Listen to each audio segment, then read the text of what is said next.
Hello friends, how are you today?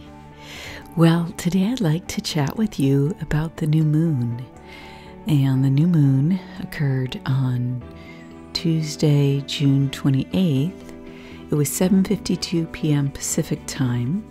So depending on what part of the world you're in, it could have been on the 29th. But in the United States, it was on the 28th. And I'd love to chat with you about the astrology stories that I saw in this new moon. Now, I recently did a video on the astrology of the wave for the initiating wave of the Schumann resonance. There was a whole number of waves in the past few days approaching this new moon. And so some of the stories are present. They're ongoing themes. And they've actually been ongoing themes for a while because some of the stories involve slower moving asteroids or planets. So we'll get into those in a minute. The key degrees for this new moon are 7, 25, and 17. So give or take, maybe 4 degrees on either side. If you have key planets or key, key aspects or whatever that relate to these degrees, then the energies of this moon will be more potent for you. Now, I've listed up here all the conjunctions at these degrees, and you can see there's quite a few, especially at 7 degrees. That's where the new moon is here in Cancer, the sign of Cancer. And it's so amazing because you've got exact, with the new moon and the sun at 7, you've got the asteroid abundance, which is favorable. And then you have Lilith within a degree of the new moon. And there's been an ongoing story of Lilith that I've told. But in general, in my view, Lilith was moved by this story of Sedna, the child who was traumatized and then abandoned by her father. Her mother's not in the picture in the story, so she's on her own and she gets tossed overboard into the ocean. She falls to the ocean floor and eventually rises as a goddess. She redeems herself. But it's the suffering of Sedna in her abandonment that inspired Lilith to approach the mother, Ceres, when they conjuncted recently. Now, Ceres has now moved, quite a ways past Lilith. She's moving faster and she's approaching Medea. So there's going to be a conjunction of Medea with Varuna, who represents the god of the sea and justice. And it's in particular interesting that conjunction is going to happen because Sedna was thrown into the sea. And this is a story that Lilith heard when she conjuncted Sedna some time ago, down here in Taurus.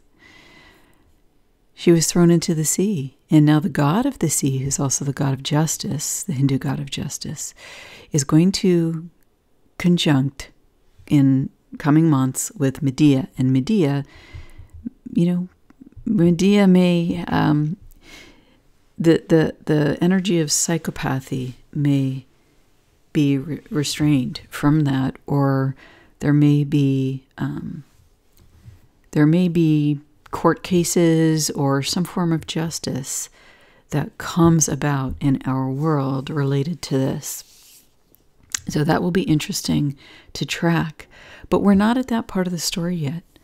We're still at the part of the story where the focus is on protecting the home, then that's with Lilith, protecting the home because of what's happened to the children.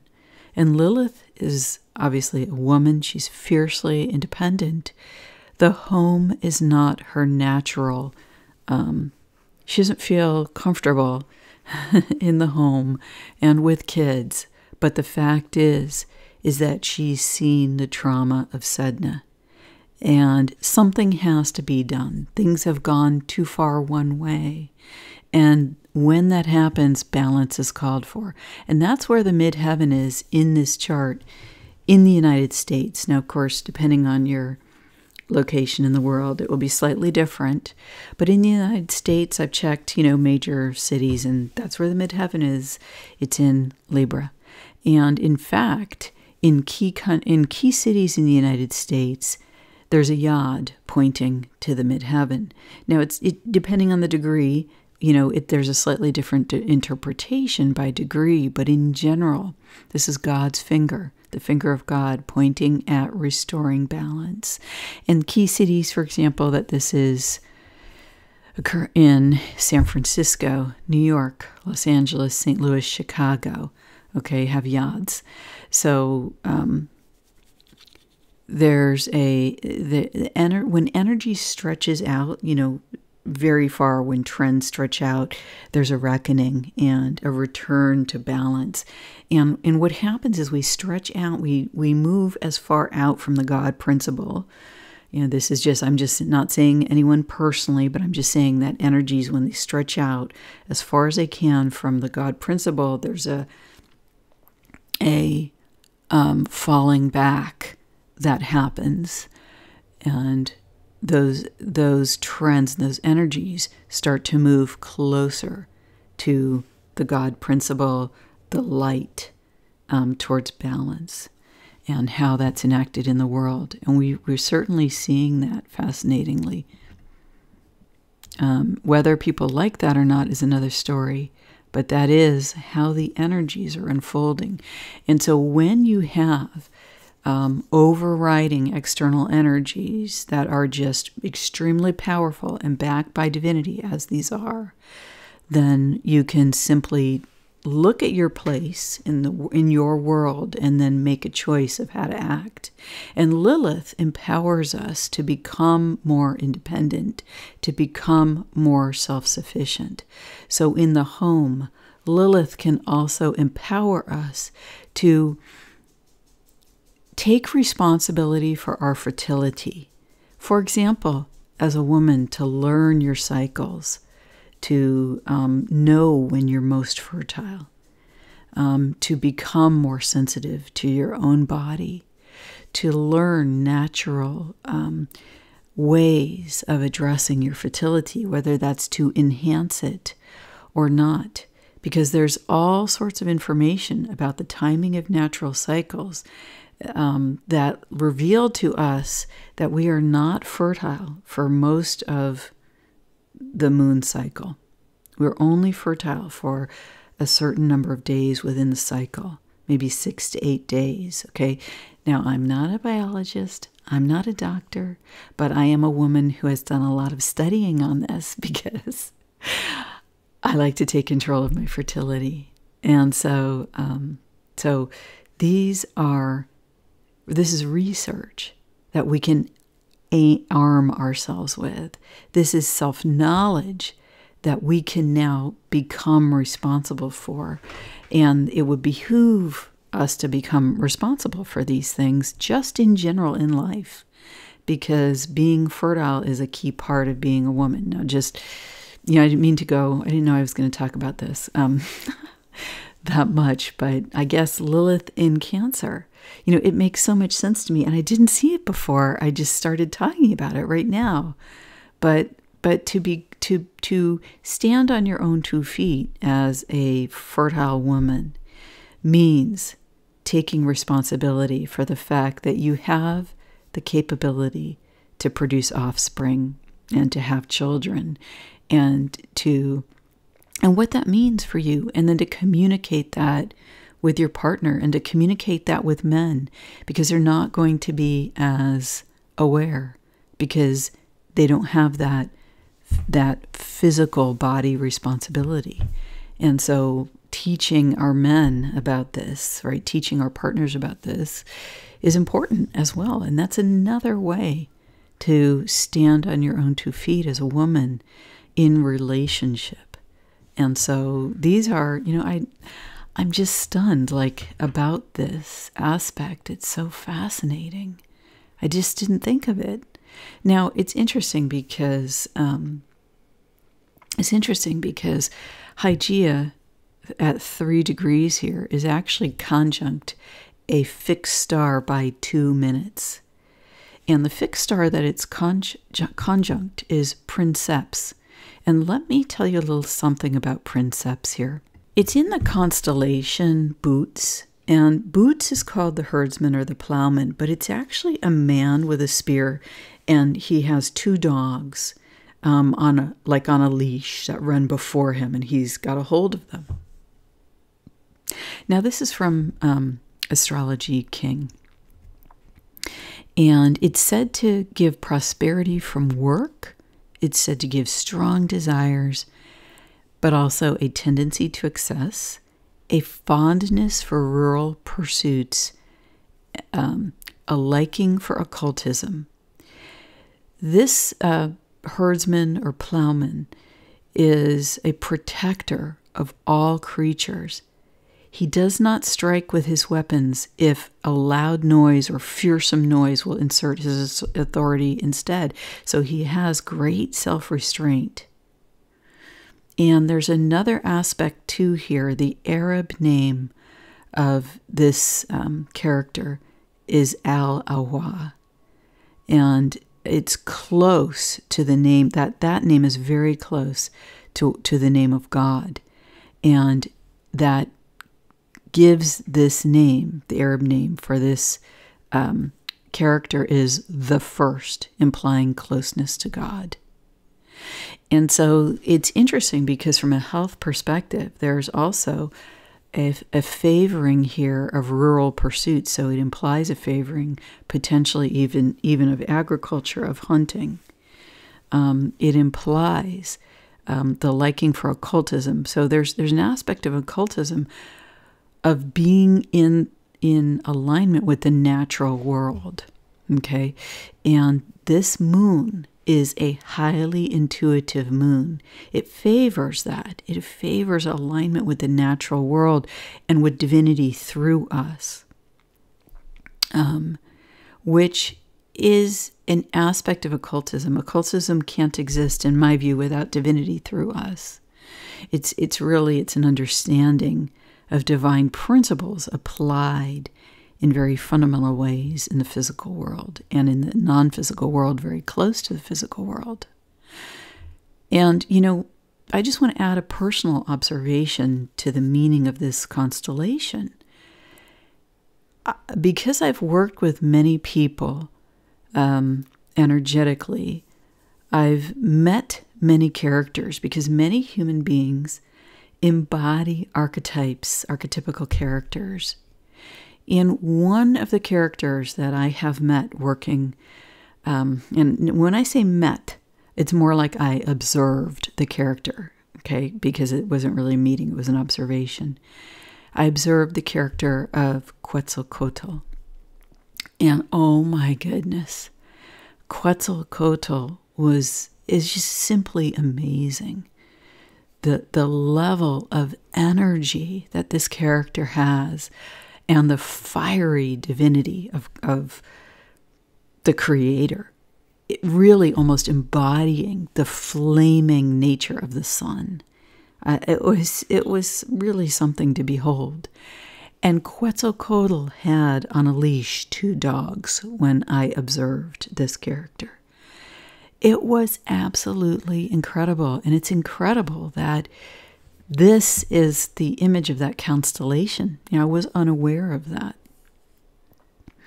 Now, what this implies is, Quetzalcoatl is, there are stories that Quetzalcoatl was a embodiment of the Christ, that Jesus Christ, that being, that Quetzalcoatl embodied that nature, okay? And I'm just going to accept that is true for this part of my astrology story today.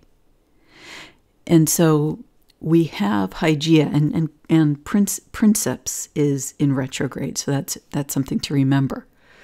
But we have here Hygiea in this constellation is essentially, and understanding that there is a closeness to God here with that energy, and that we're talking about Lilith, owning her femininity, her fertility, which is a key part of women's health, taking care of our fertility. And Hygiea is close to God. And the moon is the most intuitive that it could possibly be, practically, because it is so far out of bounds right now with this new moon. And so we have the capability as women under this new moon. It's telling us that we have that capability to own this for ourselves. And this is part of our divinity. As women, it's part of the divine feminine nature that we embody and that we can own as ours, because it's an aspect of the mother, which is an aspect of who we are as women. One of the four embodiments of the female archetype is the mother, right? The crone, the maiden, and the feminine child. So this is very potent. And let's look at what princeps means here. The actual star itself, and again, from Astrology King, has the nature of Mercury and Saturn. It's subtle, studious, keen, a profound mind, but can be a shameless liar. So that's something to look out for. And again, the interest in occult or serious subjects. It gives, with the studious and profound mind, it gives a keen ability for research. So research is favored here. And indeed, research about health. There's the aspect about lies about health, because Hygiea is conjunct within 2 minutes of this star, which is retrograde. So there's a feeling here that there may have been lies told, and in the retrograde process, we're going to use the keen ability for research to get to the truth of the matter. And because fertility is so much at issue in the national discourse at this moment, and because Lilith involves embodying our own femininity as women in the sign of Cancer, it's owning it for ourselves, becoming fiercely independent, not through outside means, but through gaining the research and the knowledge of our own fertility, of finding those 6 or 8 days in the middle of your month when you're fertile, and working around that if you do not want to have children. And if you do want to have children, maximizing those 6 or 8 days before and after ovulation, 3 to 4 days before and 3 to 4 days after. Now, you can also sense ovulation in the body. I always felt a pinching at that time. I always have had that. I always thought, what is this pinching? I feel it once in a while. Finally, da-da, I brought my awareness to it and realized it was always at that time of my cycle. And so that I knew then, by that, I was able to track my cycle. And then I was able to go, okay, 3 to 4 days before, 3 to 4 days after, that's your fertility window, and maybe add a 5th day just to be safe, right? And why is it 3 to 4 days before? Because that's how long the little swimmers can live within your body. And so, and you're actually more likely to have boys if, in that case, right? If it's 3 to 4 days before, because the boy swimmers last longer than the girl swimmers. Anyway, so there's all this sorts of fascinating information. Maybe I will do a video about it. If you would like me to do a video about this information, let me know, because I'd be happy to do it. And I have quite a few friends who are very focused on this as well, who I can, survey and collect information from and, ask their permission to share.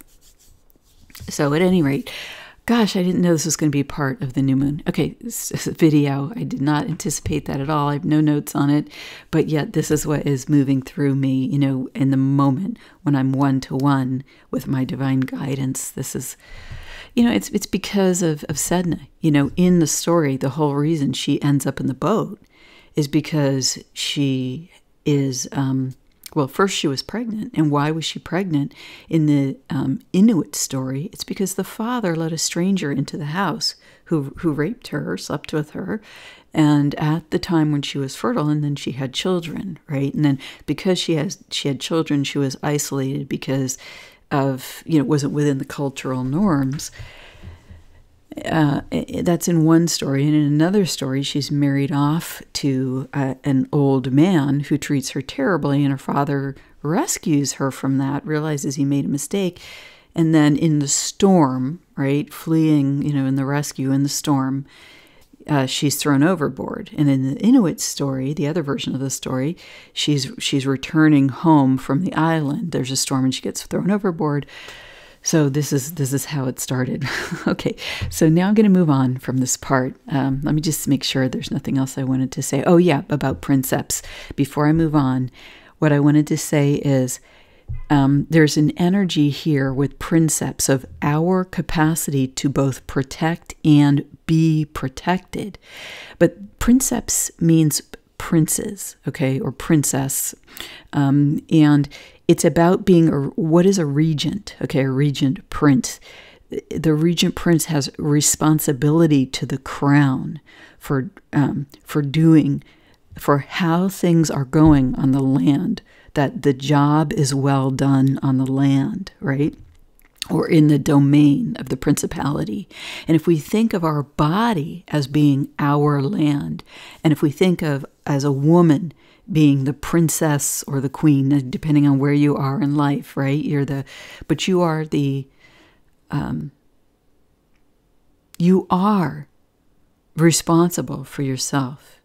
You're your own woman, and then for a man, you're your own man. You're the king or the prince of your own self, of your own land, your own body. And then you have a responsibility for doing a good job at what you are called to do, and celebrating yourself, right, when the job is well done. And this includes not just our work in the world, but it includes how we care for the body and how we care for our own fertility.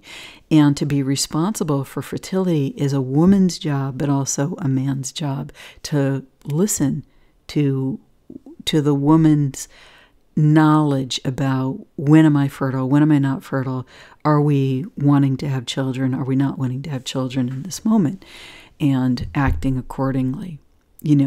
My mom had kids every 2 years, like on the dot. I mean, she was a master of this.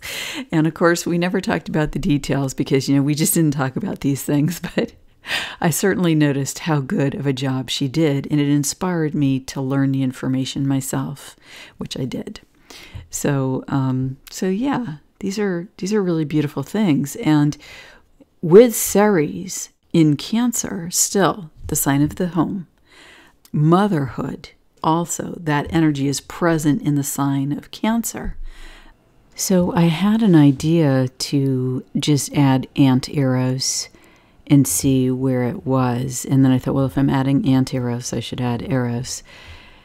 And they are all in Cancer. And it's just so interesting. And Anti-Eros is only in a 3-degree orb from the sun and moon here. And Eros is 6 degrees. So Eros is a little more distant. That's, erotic or love or passionate love or romantic love. And it's that spark, and in relationship. And then Anti-Eros is really the long-term love, long-term relationships that last. It's also the longing for these things. And now I apologize because I had to put my dishwasher on, so I have that going. I'm taking care of the home while I'm talking about the sign of Cancer. So at any rate, sorry about that. But at any rate, so Anti-Eros is this deep, deep longing, this deep, deep longing for love relationships that are real and true. It's it's the opposite, Anti-Eros.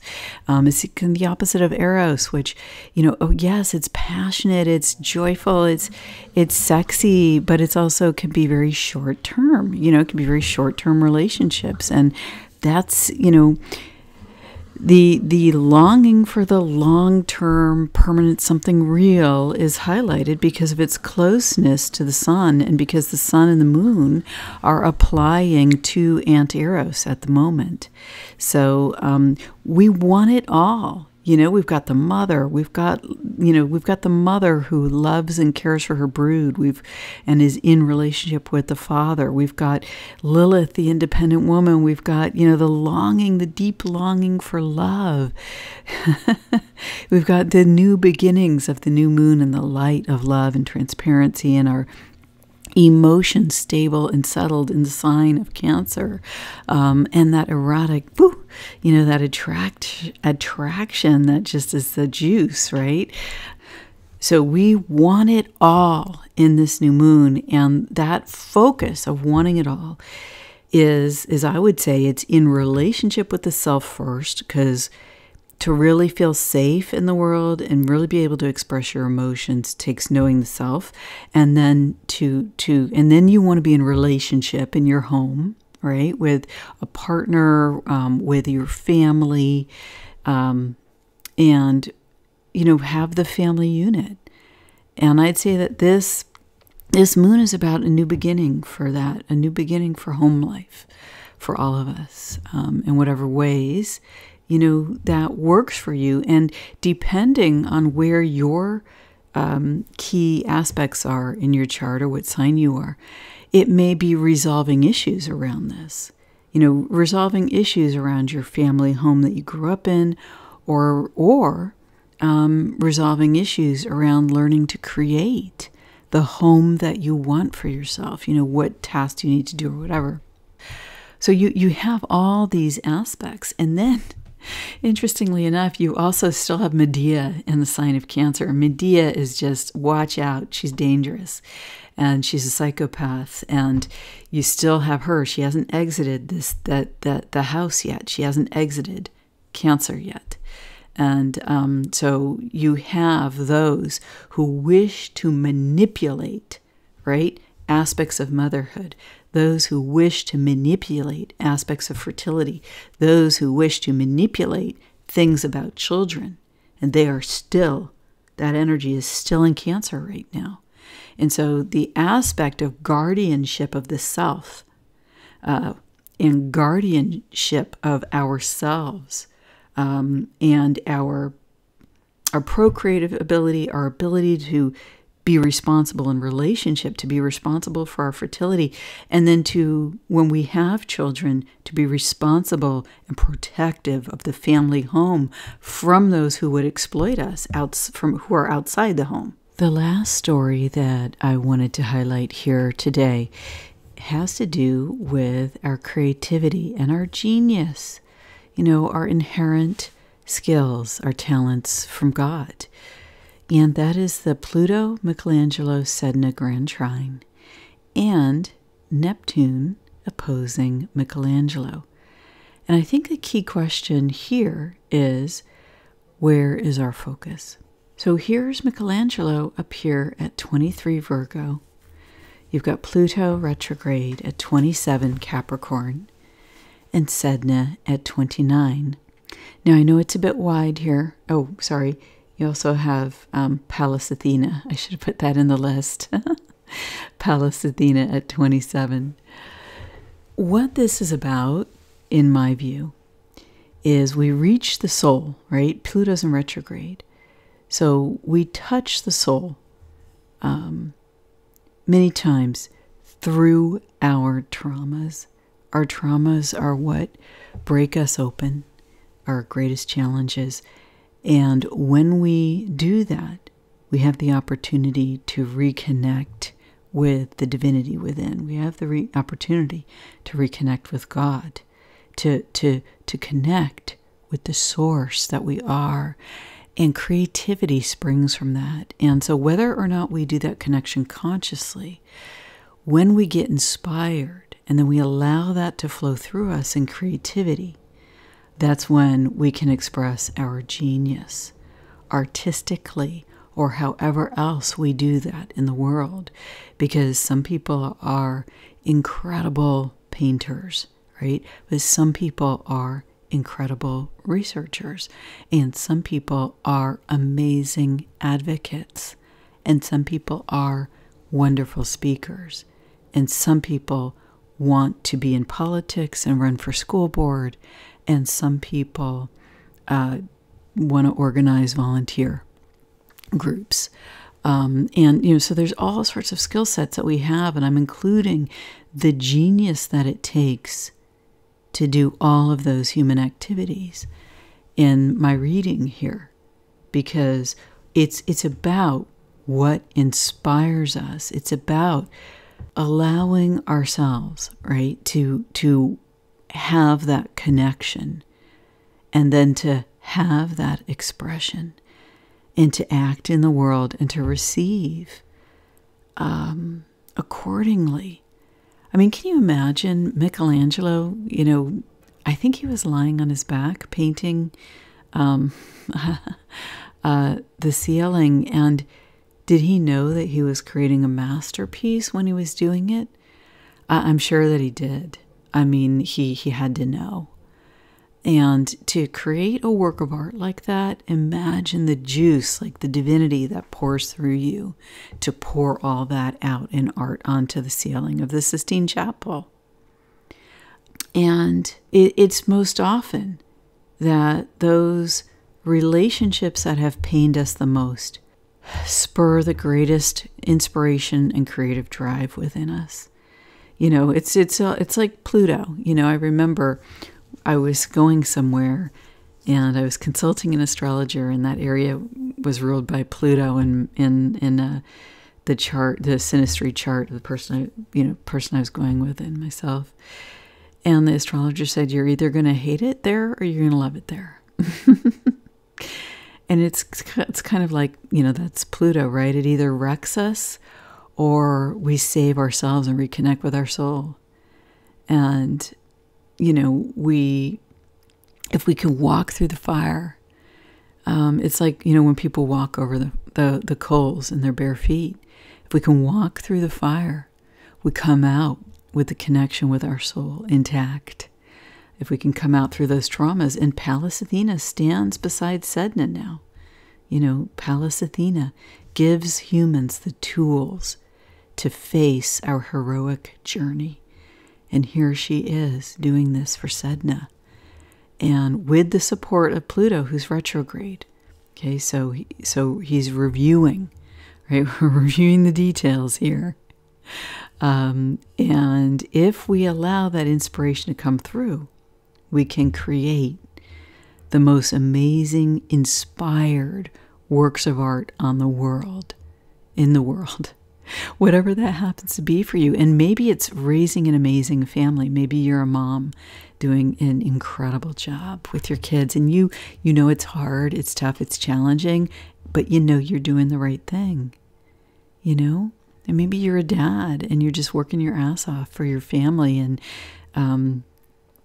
it's not easy, and you don't get to see them. I mean, it's so interesting.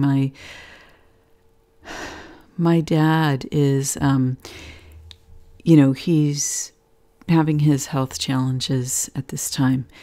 And one of the things he talks about the most is the time that he missed with his family. He's reviewing his life now.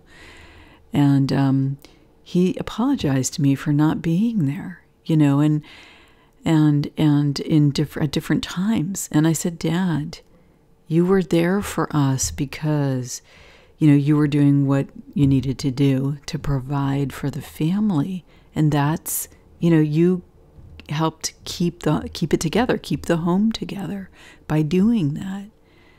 And, yeah, so, we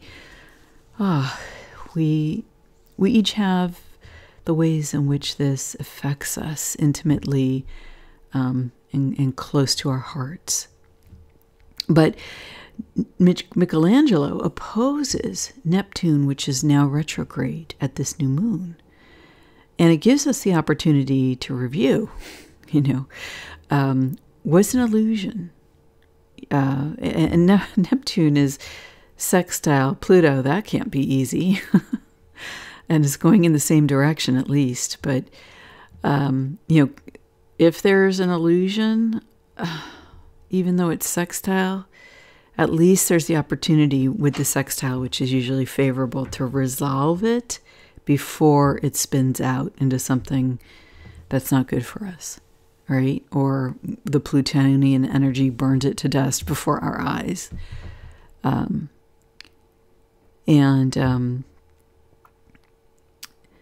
Neptune is also, well, it's moving away. It's also sextile to Sedna and Pallas Athena, but retrograde from them. So, but anyway, it's opposing Michelangelo. So, you know, the blocks, what are the blocks to our creativity? I mean, that's famous, right? Isn't Pisces famous for this kind of thing? And what are the illusions that keep us from being our best self? Well, here we have the opportunity to review that with Neptune in Pisces and really get to the heart of what ails us, and to find those blockages, to love ourselves, to forgive, because it's what we need to do to love ourselves and to let that love flow in our lives without that grudge holding that's been going on or whatever it happens to be. And when we do that, when we love ourselves and accept ourselves, we have the ability for great insight here. And I'm not going to sugarcoat it with Neptune retrograde and Pisces retrograde and Capricorn ruled by Saturn. You know, it can be tough. But opposing Michelangelo, right? Oh my goodness. The opportunity that our creations could become something incredible at this time in your life. And look, we've got 3 signs involved here, right? We were in a grand trine and you know, 2 major planets. So we've got Pluto and Capricorn, Neptune and Pisces, Pallas Athena and Sedna in Taurus, and Michelangelo in Virgo, attending to the details. So here's what I think, okay? There's the opportunity to be super pissed off by things that you can't control here, okay? Because look at the squares, right? We got Hygiea, which health is very up, right? Hygiea is square here.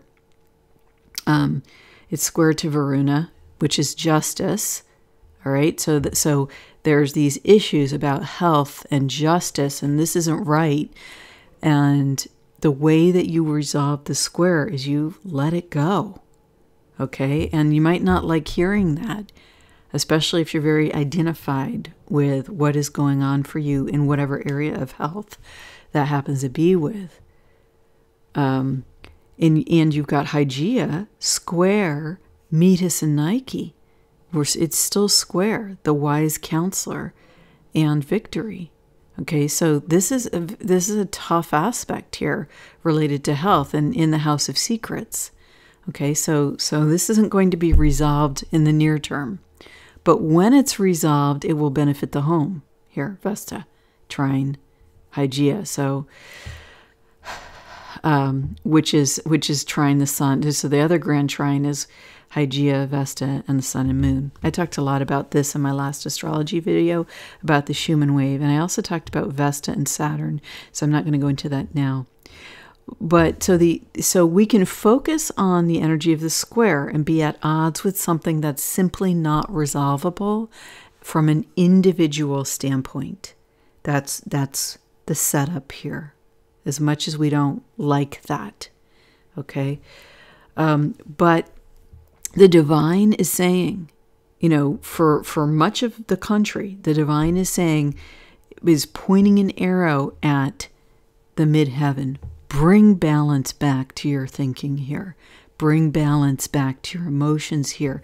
You can be independent in the home. You're longing, you know, Anteros, you're longing for a love that's authentic, a family environment that suits you, that's authentic, that raises healthy children, right? And that honors all the individuals involved, that honors the mother and father as well. So this is a new beginning for this, and to have this be the first new moon after the solstice, I think, makes these energies very long-lasting. And there's one last aspect that I want to talk to you about this, and that is that Mercury goes out of bounds from this new moon going forward. It goes out of bounds in 2030, and it's fully it has a key in the progressed declinations. It has key aspects in 2 years, 2024, from this new moon. So I would anticipate in 2024 there's going to be information spoken, information being communicated about the circumstances that I've just discussed and the stories that I've just discussed, like it's that long term. And that in 2030, when Mercury from this new moon, okay, goes out of bounds in 2030, there's going to be like genius level attention, research being talked about that applies to these topics. There may be new, mental insights, genius level innovations that come out to number one, to solve issues related to health, related to fertility. And I talked about fertility in one area, but we all know that there's other things going on with fertility right now, right? If you don't, do some research on it. But so there's going to be significant communication about the issues in this chart in 2030. So that's my prediction for that in 8 years. So these are long-term trends. But here's the thing, okay? There's that genius level ability of Mercury. If you apply yourself now and let go, don't let these squares distract you, okay? Because over the next 8 years, if you resolve this opposition within yourself, you remove the blocks, you've got genius level production that you can do, okay? Whatever this means for you, okay?